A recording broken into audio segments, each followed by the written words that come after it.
San Francisco's progressive district attorney is out. Some say it's a backlash against progressivism or the result of a right-wing plot. The truth is, San Francisco has real problems.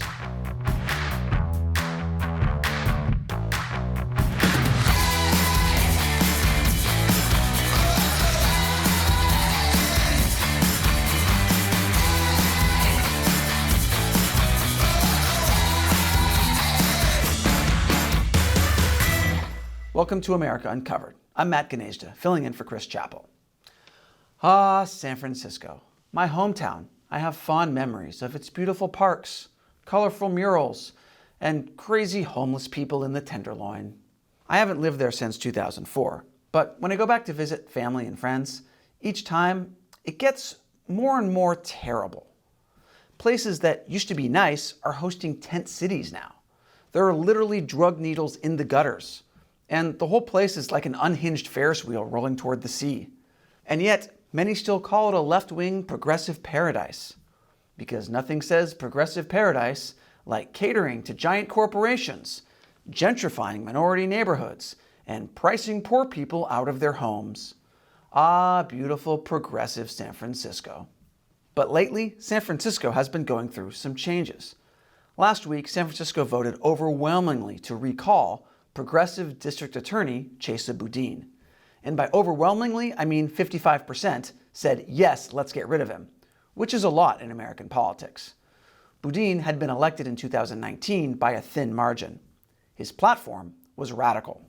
In 2020, Chesa Boudin became San Francisco's district attorney, promising radical new policies that exemplified the city's leading-edge liberalism. Cops would make fewer arrests, and more wrongdoers would be diverted to drug and mental health programs instead of prison. Prosecutors would be forbidden from seeking cash bail, and arrests for consensual sex work, public camping, and public urination would be a thing of the past. A progressive paradise, where the streets are paved with... Yeah. Boudin's recall made national headlines, and everyone has something to say about it. Well, of course everyone has something to say about it. This is America. Everyone has something to say about everything. Take a break from Twitter, folks. No one needs to hear your hot economic takes. You're not an expert on inflation just because you sleep on an air mattress. Now, some say Boudin's recall is a rebuke of ultra-progressive politics, that it's a blow to the criminal justice reform movement, and that it's a sign of a red wave coming to California. This would be like seeing John Wayne Gacy getting convicted and saying, this is the beginning of the end for birthday clowns. That's ridiculous. If anything, there are even more clowns now, and they're all in charge.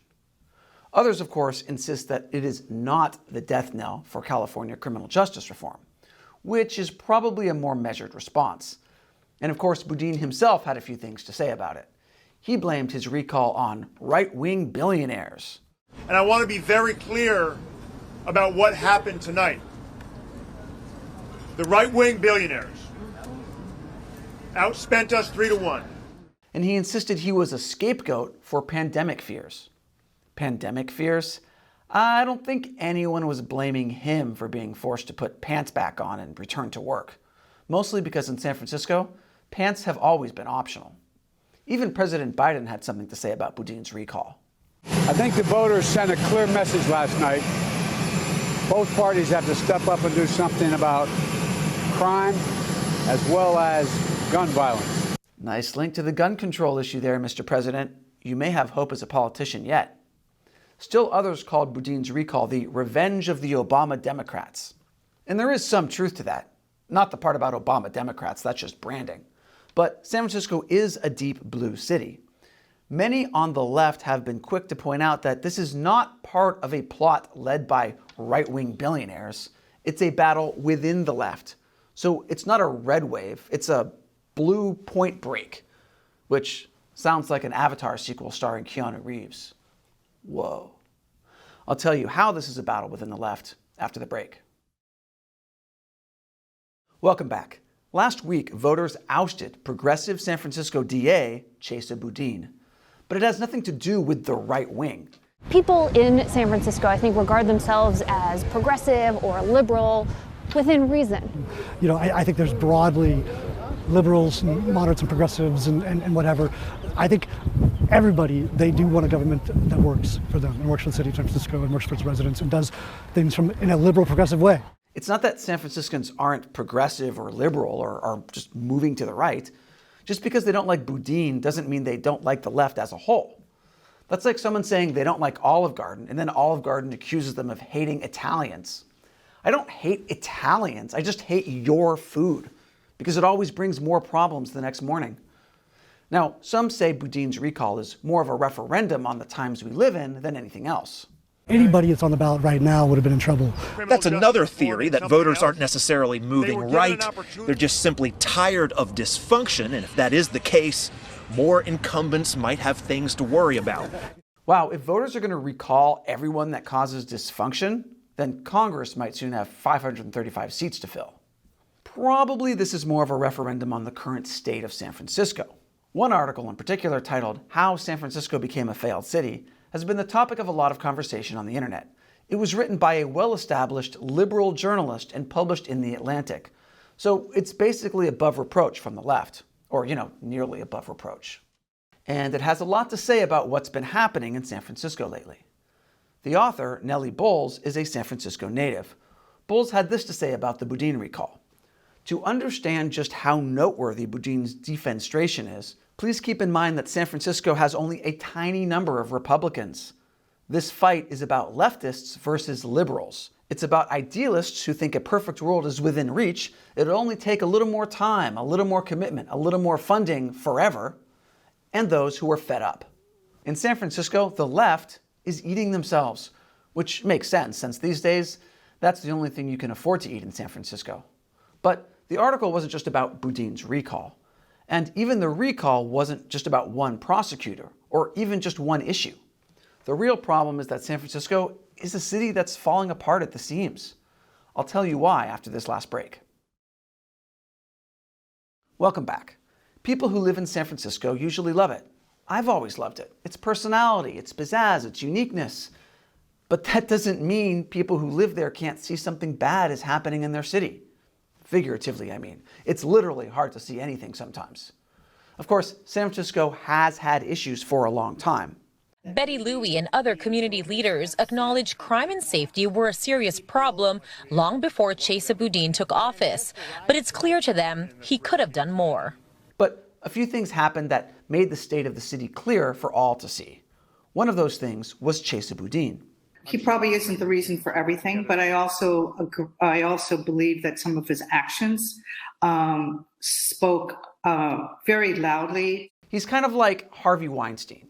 He didn't start the issues in his town, but he did make the whole world realize, man, we should do something about that.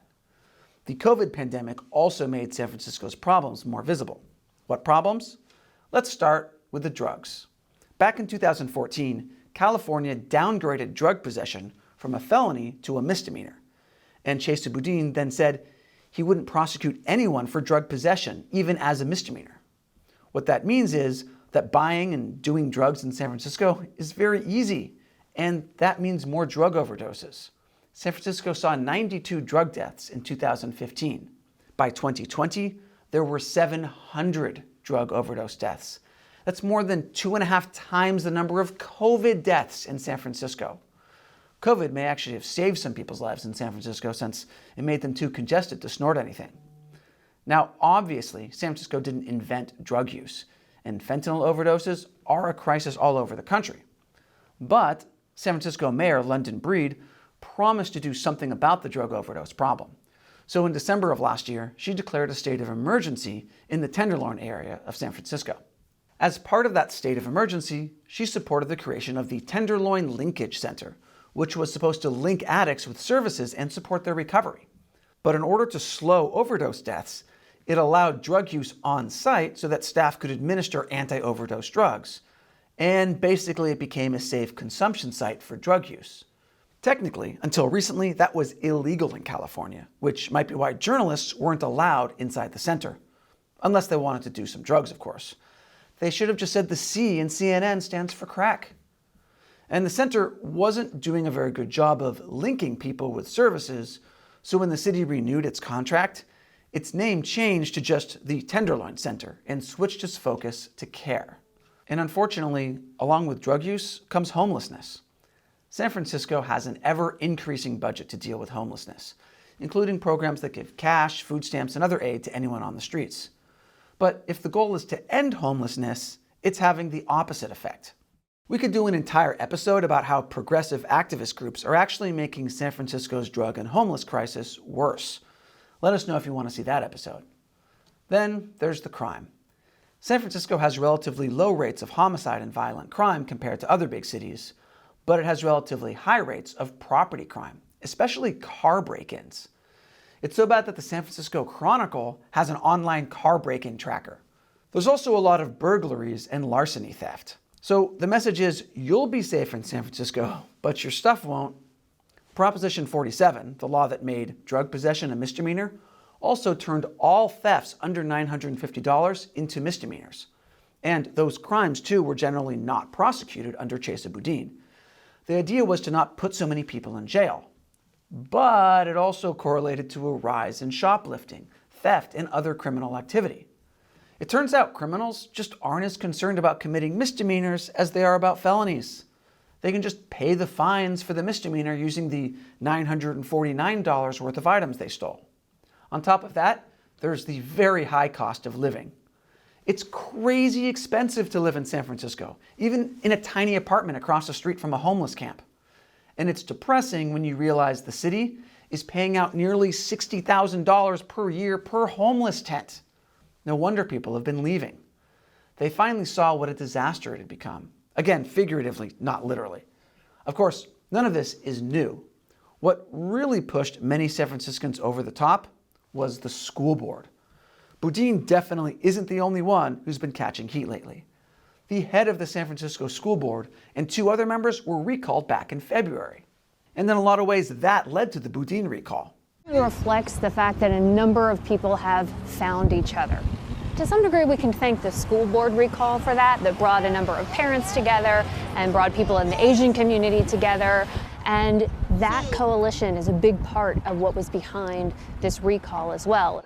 I guess coalition of parents and the Asian community just isn't as catchy to blame for getting recalled as right-wingers. The recall of the school board members was hugely supported by San Francisco's 23% Asian population, and it was seen as a warning for Democrats, mainly because the 3 school board members who were recalled were, how do I put this, insufferably woke. In the middle of the pandemic, the school board voted to rename 44 schools named after historical figures that were considered problematic. That was before they had a plan in place to even get kids back in schools. Because why even bother sending students back to school if the school is named after a white supremacist like Abraham Lincoln? Yes, they wanted to rename this one. After a huge backlash, they dropped that plan. But that's not the only school board scandal. The head of the school board, Allison Collins, also had some, shall we say, choice tweets about Asian Americans. For example, she tweeted, "Many Asian Americans believe they benefit from the model minority BS. In fact, many Asian American teachers, students, and parents actively promote these myths. They use white supremacist thinking to assimilate and get ahead." After that tweet accusing Asian Americans of white supremacist thinking, she got recalled. The final nail in the coffin was when the school board voted to replace the entrance exam for San Francisco's most competitive high school with a lottery system. Because according to Collins and her colleague, Gabriela Lopez, merit is racist. Lopez said, "Grades and standardized test scores are automatic barriers for students outside the white and Asian communities. They have shown to be one of the most effective racist policies, considering they're used to attempt to measure aptitude and intelligence." Lopez also got recalled. The change in admissions from a merit system to a random lottery system disproportionately hurt poor and middle-class Asians, people who use that high school as a stepping stone to a better life.